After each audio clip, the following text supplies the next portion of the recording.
Hola, buenas noches, bienvenidos de nuevo a mi canal. Bueno, pues después de esa pausa, digamos, especialmente dura, ¿no? Con el tema de la religión y todo ese tema, pues vamos a continuar con la crónica negra de los siglos XX y XXI, como siempre. Y aquí os traigo un caso más, en este caso pues también un caso que tela marinera. Y concretamente pues es el caso de este individuo con gafas que vemos aquí, que se llama José Juan Martín Montañés y que fue conocido como el descuartizador de Cádiz. Y bueno, pues ahora veremos por qué, porque la verdad es que hay cosas que son una auténtica cara del mal, ¿no? Por decirlo de alguna manera. ¿En qué momento se le pasa a esta gente, ¿no? por la cabeza hacer ciertas barbaridades, ¿no? Es algo que parece bastante incomprensible. Entonces, bueno, vamos a empezar por el final, en este caso sí, ¿vale? Porque no estamos hablando de un asesino en serie. Y bueno, aunque no es un asesino en serie, fue una brutalidad lo que hizo este individuo. Y ya os digo, que forma parte de la crónica negra española, con lo cual vamos a empezar. Básicamente vamos a ambientar un poco la cosa. La música sonaba bastante alta, mientras Javier, con los ojos vendados y sentado en una silla, se prestaba literalmente a una especie de prueba acústica a manos de su mejor amigo, repito, José Juan Martín Montañés. Cuando la víctima estaba imbuida en los sonidos procedentes del equipo de música, el asesino cogió una pesada pata metálica de una mesa y la emprendió a golpes contra la cabeza del universitario. Acto seguido, José Juan perpetró una violenta carnicería con 40 puñaladas, una de ellas certera en el corazón, hasta que rompió la hoja del arco. Imaginaos el ensañamiento y la violencia que utilizó este tipejo para asesinar a su mejor amigo. Tras acabar con la vida de Javier, el estudiante de medicina desmembró cuidadosamente el cadáver y repartió los restos en 5 bolsas para literalmente lanzarlos al mar y eliminar cualquier prueba.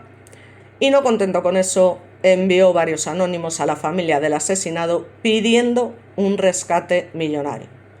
Tema económico, tema tal, siempre. Así nació nada más y nada menos que la figura de este despreciable personaje, figura del descuartizador del Cádiz, el criminal cuya historia estremeció sin ninguna duda a toda la sociedad española, porque no hay nadie que se pueda explicar exactamente de qué manera se le cruza el cable a este tipo. Porque estamos hablando de que, bueno, víctima y verdugo eran amigos desde niños, cuando coincidieron en el Instituto de Cortadura en la provincia de Cádiz, donde cursaron pues bachiller en los años 70. La relación era tan estrecha entre ellos que pasaban muchísimo tiempo juntos, visitaban con frecuencia, como solía pasar, sus respectivos domicilios, y ya os digo que mantenían una cordial relación con los padres del otro. O sea, es que eran lo que podríamos denominar y lo que denominamos a día de hoy amigos íntimos. Para que veáis, o sea, es que tiene mucha tela la cosa, ¿no? Javier, digamos que era hijo del arquitecto gaditano José Luis Suárez Cantero, y sus compañeros de clase lo recuerdan pues como un chico simpático, inteligente, bueno, aunque algo tímido. En cuanto a los estudios, siempre obtuvo buenas calificaciones, se sacó el bachiller, empezó la carrera de Derecho, idem, aunque posteriormente cambió a Ciencias Económicas. Parece ser que la decisión estuvo motivada por una especie de crisis religiosa, curioso, porque bueno, permanecía durante horas enfrascado en la lectura de la Biblia, en fin, claro, lo que lo llevó a un aislamiento total, donde no se comunicaba ni con familiares ni amigos. En fin, no digo nada, ¿vale? Que luego me regañáis. Algo similar le pasó también a José Juan por aquella misma época. El muchacho, el individuo, hijo de un subinspector de la Policía Nacional ya retirado, pues también cayó en una etapa de introspección y misticismo que lo llevó a interesarse en demasía por los testigos de Jehová, religión, dinero, vale, me callo. todo apuntaba a que ambos jóvenes habían caído en las redes de estas creencias antitrinitarias. Entonces, claro, los compañeros de José Juan siempre lo veían, al contrario que a su amigo Javier, pues como una persona un tanto extraña, era un chico raro, que lo contaba todo fríamente, sin inmutarse por nada, y aunque no tenía problemas para socializar, digamos que su forma de actuar evidenciaba una clara falta de empatía, ¿no? Ya desde un inicio. Es más, destacaba por tener una inteligencia prodigiosa, que ya sabemos, es que en estos casos no estamos hablando precisamente de gente tonta. Lo que es curioso es cómo pudieron caer en ese rollo, ¿no? Del tema religioso, místico y demás. No sé, bueno. El caso es que se podría decir que era superdotado, ¿no? Porque, bueno, a la par que cursaba la carrera de medicina, también la compaginaba con las de historia y derecho. Joder, letras puras y ciencias puras, sí señor. Y esta última, bueno, pues a través de la UNED, ¿no? Bueno, aquí tenemos a Javier, ¿vale? Una foto de la víctima. Además, José Juan se había independizado, vivía en un edificio de apartamentos que había sido además construido por el padre de su amigo Javier, que tenemos aquí, y que estaba ubicado en la calle Villa de Paradas de la capital gaditana y muy próximo al paseo marítimo, ¿no? Qué maravilla Cádiz. Cuánto me gustaría vivir allí, ya de paso que estoy. El estudiante apenas tenía relación con los pocos vecinos que moraban en el inmueble, por lo que pasaba todavía más desapercibido, y de ahí que nadie denunciase los gritos y los ruidos procedentes durante la noche de autos. Básicamente, la tarde del 21 de enero de 1989, este individuo José Juan se presentó por sorpresa en la casa de su amigo de toda la vida Javier, ambos de 22 años, quien en ese instante se disponía a montar en bicicleta. El aspirante a médico necesitaba ayuda para montar una mesa de ping-pong, que era una afición que además ambos amigos compartían desde la infancia. Y ya os digo, una vez en el interior del apartamento, pues intenté ser amable para que pudiese vivir sus últimos minutos, lo invité a una copa, o sea, esto lo confiesa José Juan con enorme frialdad al ser detenido, o sea, que ya fue allí con intención, ¿no? O sea, que es que tiene tela. Y le propuso someterse a una prueba acústica. Entonces lo sentó frente al radiocassette, lo vendó los ojos y la música empezó a sonar a todo volumen. En ese instante, pues José Juan cogió, ya os digo, la pata metálica de una mesa, nada más y nada menos, que había rellenado de arena para hacerla más pesada y contundente. O sea, que es que esto ya es una cosa muy planificada, ya os digo, por una mente lamentablemente prodigiosa y desperdiciada, haciendo este tipo de salvajadas, y literalmente se situó a la espalda de su amigo Javier y la emprendió a golpes contra la cabeza. ¡Qué barbaridad! Claro, el amigo, pues os podéis imaginar, se cayó de bruces contra el suelo y lamentablemente, me vuelvo a repetir, pues como todavía seguía vivo, José Juan agarró un cuchillo y se lo clavó entre la cuarta y la quinta costilla intercostal en busca del corazón. Tengamos en cuenta que era un prodigio y estudiante de medicina, ¿no? Porque quería provocar un paro cardíaco de forma rápida, según aseguró, a sabiendas de sus conocimientos médicos. ¿Qué pasa? Que sin embargo la muerte de Javier, por desgracia, no fue tan rápida y silenciosa como esperaba, así que decidió acuchillarlo una decena de veces, como él manifestó, para que no sufriera, en tela marinera. En torno a 40 puñaladas. Pero lo hizo, ya os digo, o sea, con tal grado de violencia, porque ya hay que ser bestia, que rompió el tío la hoja del cuchillo y la tiró a la basura. ¿Sabéis la violencia que hay que ejercer sobre un cuerpo humano para que se rompa la hoja de un cuchillo? O sea, es que vamos a ver. Eso, bueno, no iba a hacer una comparación, pero no la voy a hacer. Bueno, no solo eso, es que una vez muerto, colocó una bolsa de basura en la cabeza de Javier porque no quería verle la expresión y se dijo a sí mismo: ahora voy a tener esta imagen grabada no sé cuánto tiempo. Ya os digo, que frío no lo siguiente. O sea, hay cosas que tela marinera, macho. A continuación arrastró el cadáver hasta la bañera, evidentemente lo dejó desangrarse y se limpió las manchas de sangre para proceder a la segunda parte de su plan, que ya os digo, era un plan, pero bien planeado ya, ¿eh? O sea, que tela marinera.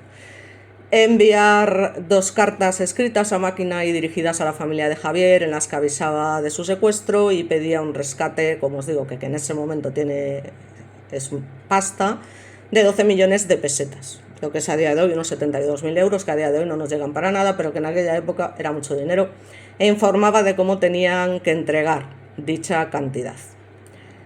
En este caso pidió básicamente que le ingresaran 3.000 euros semanales en una cuenta de la Caja de Ahorros de Cádiz, porque de no cumplir con las exigencias referidas, pues recibirían el dedo seccionado del estudiante, y en cada misiva pues siempre habló en plural como maniobra de despiste, ¿no? Como para hacer pensar que era un grupo el que lo había secuestrado.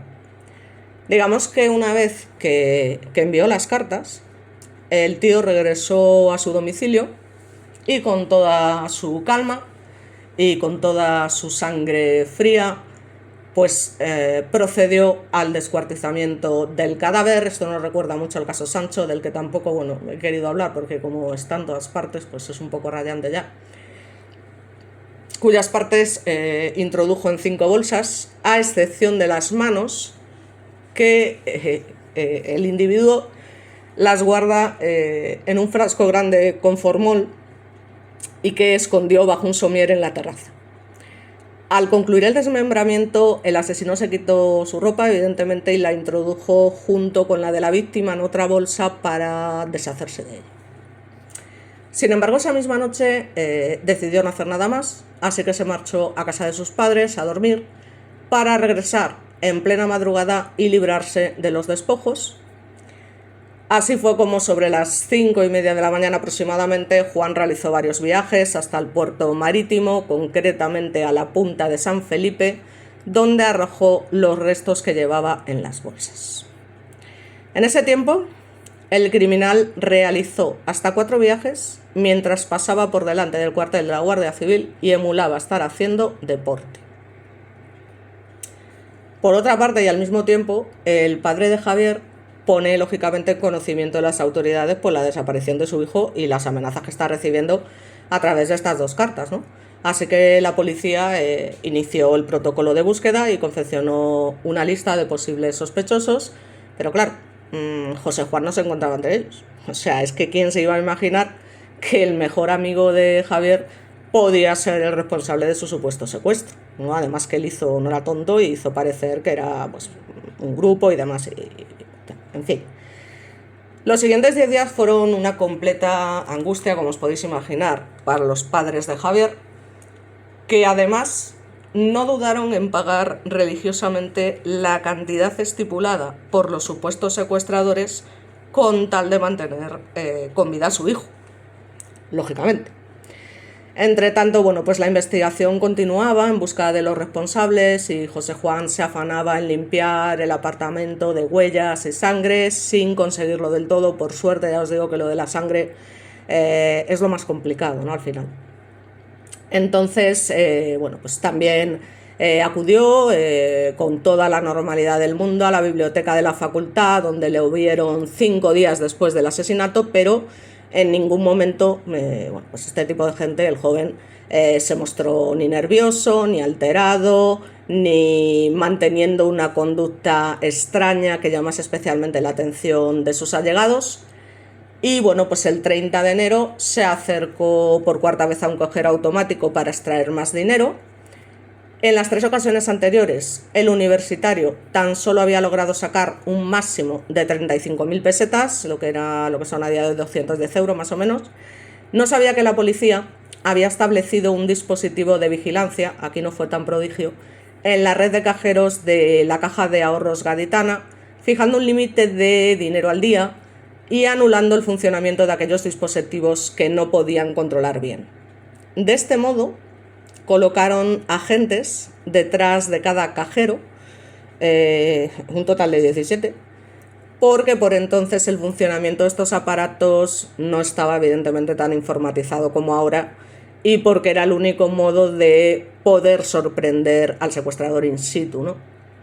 Por tanto, en cuanto apareció José Juan e intentó utilizar la tarjeta en el cajero, los agentes le dieron el alto y se lo llevaron detenido. Menos mal. Una vez en comisaría, el joven confesó los hechos, ya os digo, con gran serenidad y frialdad. Manifestó: yo lo he matado. Dijo antes de que procediesen incluso al registro de su domicilio. Durante la inspección ocular de la vivienda, los especialistas hallaron, ya os digo, manchas de sangre.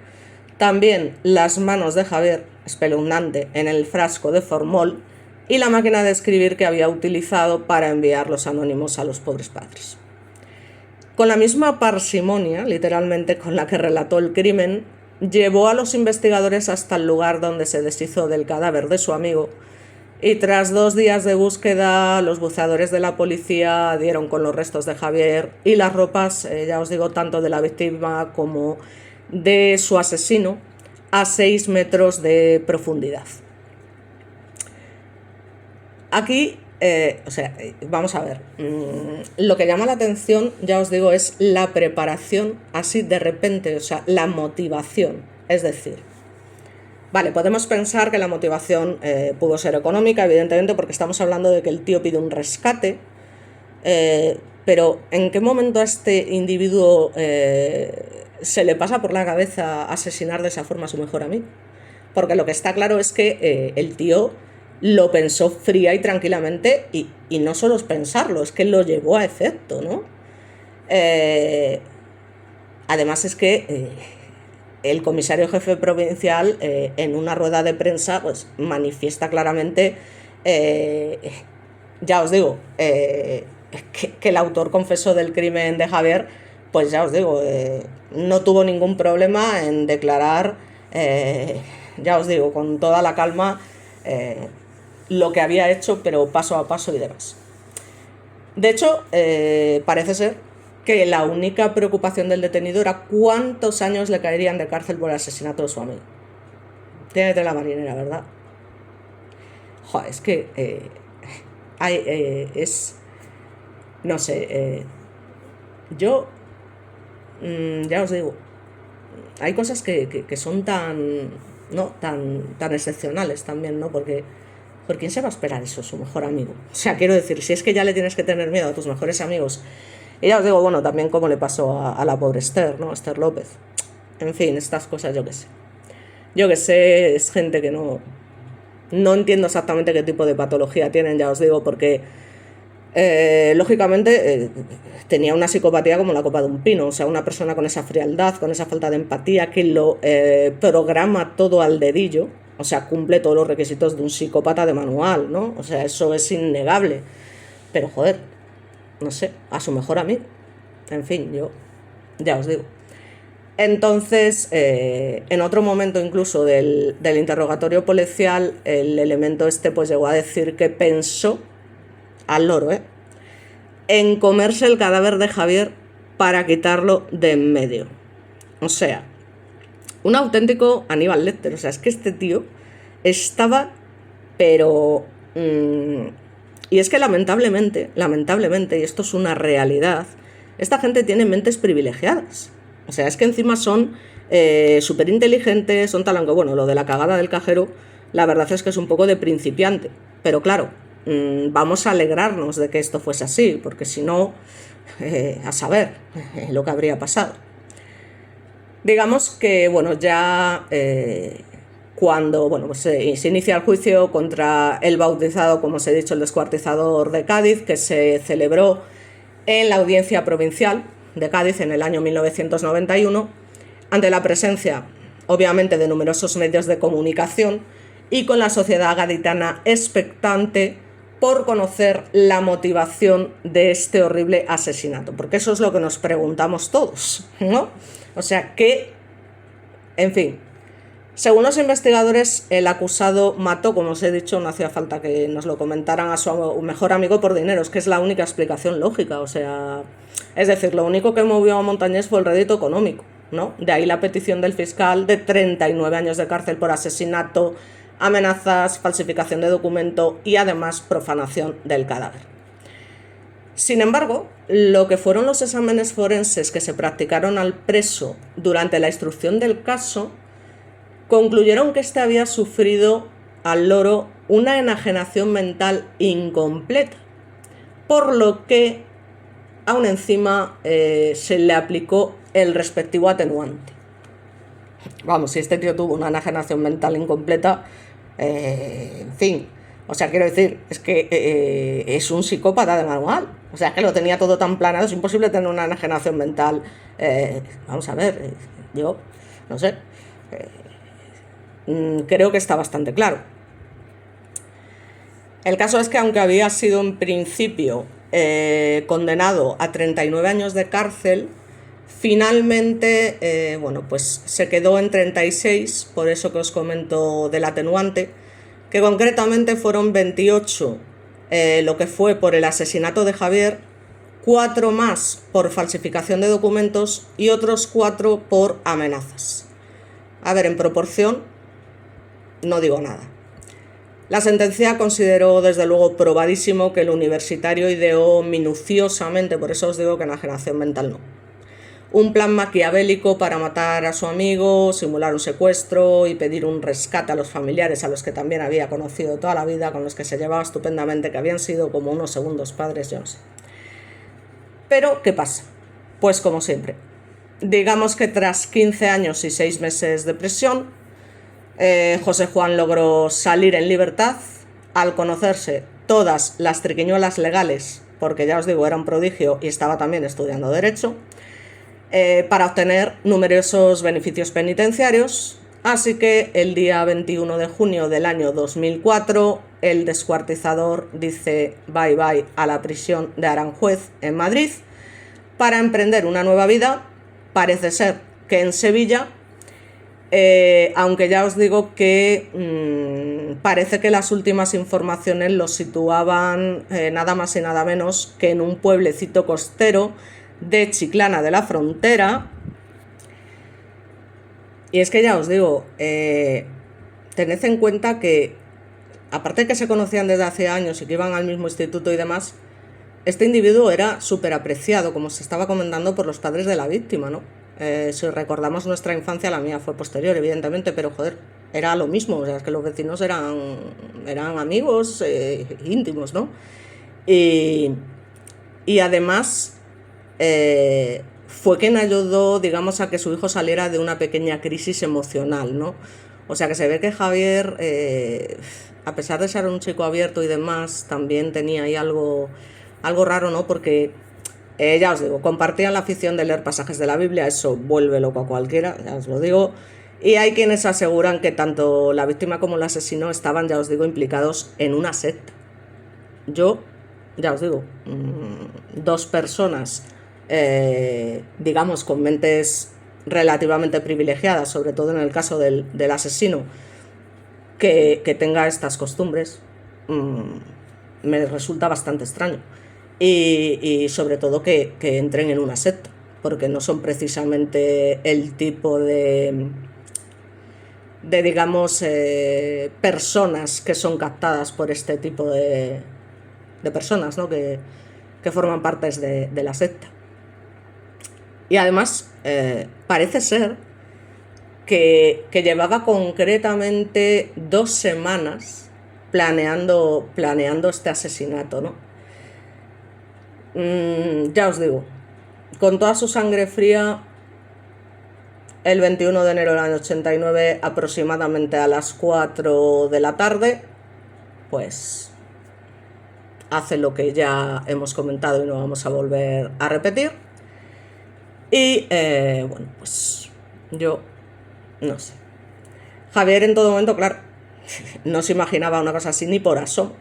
De hecho, se concentró muchísimo en lo que estaba escuchando hasta que, bueno, pues, sufrió este brutal ataque y que lamentablemente no lo mató al momento, ¿no? Entonces, ya os digo, o sea, en fin, que el otro llegue a manifestar No, es que le cubrí la cabeza porque me desagradaba ver el rostro de mi amigo con los ojos abiertos y mirándome fijamente. Tela, ¿no? O sea, joder, es que... eh, digamos que según él mismo manifestó, trató de quitarlo de en medio, que se le ocurrió de todo, tirarlo por el váter, estúpido, pero se le ocurrió, tirarlo por la ventana y ahí se lo ha encontrado, se ha caído, pero claro, yo vivo ahí, se me ocurre incluso comérmelo, absurdo, esto hay que quitarlo del medio, como sea. ¿De qué tipo de psicópata de manual estamos hablando? Señores y señoras. O sea, ¿en qué momento a este señor se le pasa por la cabeza? Ya os digo, es que, en fin. No sé. Ya os digo, ni por dinero ni por nada. O sea, son cosas que siguen siendo realmente inexplicables. Aquí tenemos una imagen del asesino con su padre, que ya habíamos comentado que era militar. Bueno, ya os digo. Aquí en principio, pues, aunque siempre ya os digo, se había notado que era un chico raro y demás, no sé, llegar a este punto. Como os comento, cuando está narrando los hechos a la policía, sin ningún tipo de arrepentimiento e incluso asegurando que lo volvería a repetir, dice que sacó un pincho y cuando iba haciendo presión, cortó. Primeramente pinchar, pero luego cuando entra la sierra corta, pues el hombre despierta, sale de esa inconsciencia, del shock en el que estuviera, estaba vivo, se trata de incorporar, ala, pues medio cuello colgando, un ruido así de la tráquea que no es nada agradable, sangre, o sea, todo esto lo comenta el tipo, ¿no? O sea, yo es que flipo. Bueno, el caso es que lamentablemente salió en libertad, como suele pasar en estos casos, y parece ser que llegó a recibir una segunda condena por robar en un supermercado de la calle Huerta del Obispo. Pero ya os digo, a día de hoy debe de vivir tranquilamente en algún sitio, parece ser que en Chiclana de la Frontera, y bueno, también hay rumores de que los vecinos de la calle Villa de Paradas número 3 aseguran que transcurrido un año de aquel crimen comenzaron a escuchar ruidos y llantos de aquel joven y que provenían del piso donde ocurrieron los hechos, ¿no? Aquí ya estamos hablando, ya os digo, de cosas sobrenaturales, ¿vale? O sea que, bueno, lo de siempre, ¿no? Que empiezan a escuchar voces y tal del supuesto fallecido y demás en el piso. Parece ser que incluso un anónimo les hizo llegar a las autoridades que fue testigo de una conversación entre dos bandos del ejército y que estuvieron hablando sobre aquel piso y comentaban entre ellos que el precio de la vivienda era muy barato, pero nadie quería comprarlo, evidentemente, y un matrimonio joven que lo compró lo dejó al poco tiempo al oír lamentos y quejidos durante la noche. Ya os digo, bueno, aquí ya eso nos estamos metiendo cosas de índole paranormal en las que yo tampoco creo en absoluto. Yo no digo que no haya cosas raras y que a día de hoy no tengan explicación, como pasó en su día, no sé si seguís a Iker Jiménez o qué es lo que opináis, pero bueno, al fin y al cabo yo lo digo siempre, es decir, es un programa que por mucho que se diga y se critique, yo realmente Iker Jiménez ni cree ni deja de creer. Él simplemente manifiesta unos hechos, unas cosas raras que la gente manifiesta que han pasado, y él lo que es las saca a la luz y demás de esa manera, pero ya os digo que también son los primeros en que cuando una historia no hay por dónde cogerla y no tiene pie ni cabeza, también son los primeros en decirlo. De hecho, en la sección de fotografías donde empiezan a sacar tal, evidentemente dicen, bueno, esto es más falso que...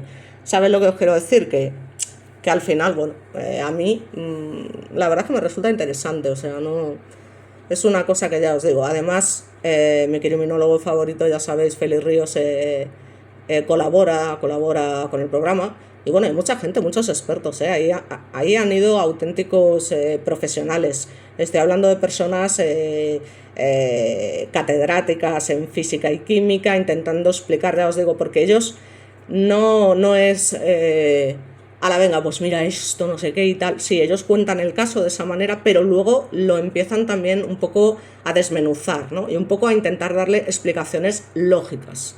Ay, por eso digo que tampoco es un programa que mucha gente dice, no sé qué, que ovnis y que no sé qué. Ya, pero es que ellos precisamente lo que intentan es eh, mostrar la verdad, ¿no? Llamando a auténticos expertos, decir, ¿por qué puede ser que esto esté pasando? Y yo ya os digo, es como lo del tema de la combustión espontánea, no sé si habéis oído hablar del caso, pero bueno, en su momento, en un determinado pueblo, bueno, pues empezó a fallecer gente porque de repente iban caminando y, como si fuese una mina ante personas, empezaron a salir llamas tremendas de fuego que, claro, morían ardiendo, literalmente. Entonces, claro, imaginaos, ¿no? En una época determinada, que tampoco estamos hablando del siglo XV, ¿vale? Bueno, pues lógicamente es lo primero que se le pasa a la gente por la cabeza, es decir, hostia, esto está endemoniado, esto que está pasando aquí, porque nadie se puede explicar en un momento determinado que algo así pueda pasar. O sea, yo entiendo hasta cierto punto que digan, pero ostras, ¿esto qué pasa aquí? Y tal. Es que cualquiera, yo creo, en su sano juicio se lo preguntaría por lo menos de qué está pasando. Claro, ¿qué pasa?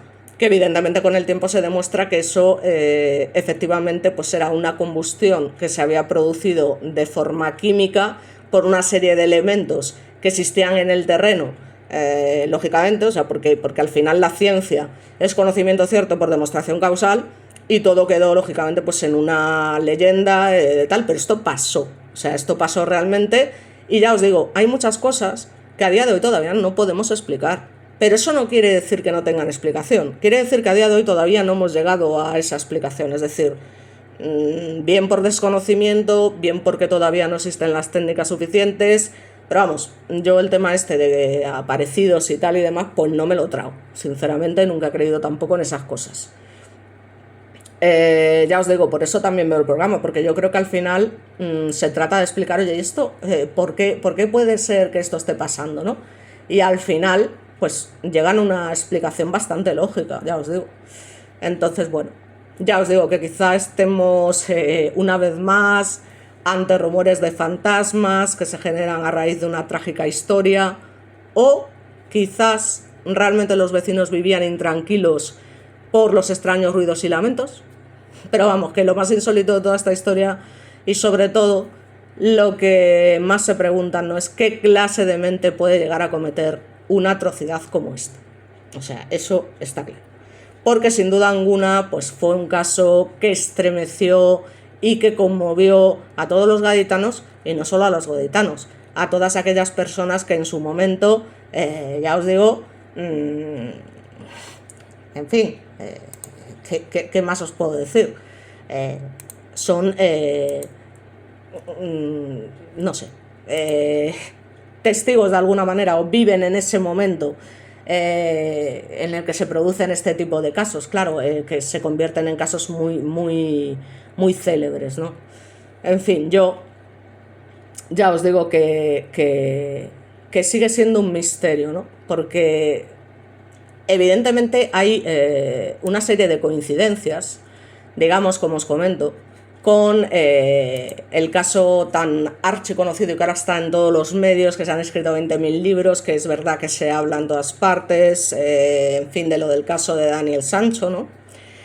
Sobre todo porque, claro, es hijo de quien es, todos conocemos a su padre, todos hemos visto sus series, sus películas, y de hecho a mí siempre ha sido un actor que, bueno, dentro de lo que hay, pues bien, ¿no? O sea, no, además el que culpa tiene. Pero el caso ocurrido en Tailandia, ya os digo que ha despertado este recuerdo, ¿no? En España del suceso ocurrido en la capital a finales de los 80. Entonces, estamos hablando de dos jóvenes, de dos víctimas, de dos asesinatos, de dos descuartizamientos y el primer crimen, como sabéis, de Daniel Sancho, pues se investiga aún. Está, como sabéis, detenido en Tailandia por asesinar y descuartizar a su amigo Edwin Arrieta. Y bueno, pues hay pues algunas similitudes en ambos casos que sin ninguna duda ya forman parte de la crónica negra y que no deja indiferente a quien se acerca a lo ocurrido, ¿no? En ambos casos. Ya os digo, es que lo de Daniel Sancho a día de hoy es que está en todos los medios de comunicación. Yo por eso tampoco he querido hablar demasiado del tema, Pero bueno, como sabéis, cocinero de 29 años, hijo y nieto de famosos actores españoles, se carga al cirujano colombiano de 44 años y bueno, pues confiesa el crimen, es investigado, no queda claro todavía, a pesar, es que hay muchas teorías también, muchas especulaciones y demás, pero realmente no se ha llegado a saber exactamente la motivación, porque ya os digo que lo del móvil, pues como dice Félix Ríos, motivación de ni lo que ocurrió realmente, ¿no? Entonces, bueno, claro, en su momento estamos hablando de que estaba en Tailandia y se enfrentaba a la pena capital, ¿no? Es que, claro, en fin, una cosa muy curiosa. Entonces, bueno, pues básicamente os comento eso porque tampoco, ya os digo, quiero eh, ya os digo, hablar mucho del caso Sancho. En el caso, lógicamente, que estamos tratando, lamentablemente, pues solo cumplió 15 años. Pero bueno, esto está muy lejos de lo que puede ocurrir con Daniel Sancho. Así que nada, este vídeo tampoco es muy largo porque tampoco creo que haya mucho más que decir, yo creo que ya he dicho suficiente. Y bueno, pues nada, os dejo a ver si una imagen, porque la que tenemos aquí es una imagen real de una de las bolsas donde se encontraban pues las partes correspondientes del cuerpo. Y bueno, ya os digo, para terminar así, no con tan mal sabor de boca, os dejo aquí una imagen de la zona y demás. Y bueno, pero es una imagen, estamos hablando de Cádiz, ya os digo, un sitio maravilloso. Y bueno, pues por esta vez os voy a dejar prontito. Y nada, espero que os guste y nos vemos como siempre en el próximo vídeo. Muchas gracias, no paséis calor, ventiladores a tope y mucha piscinita o playita si podéis.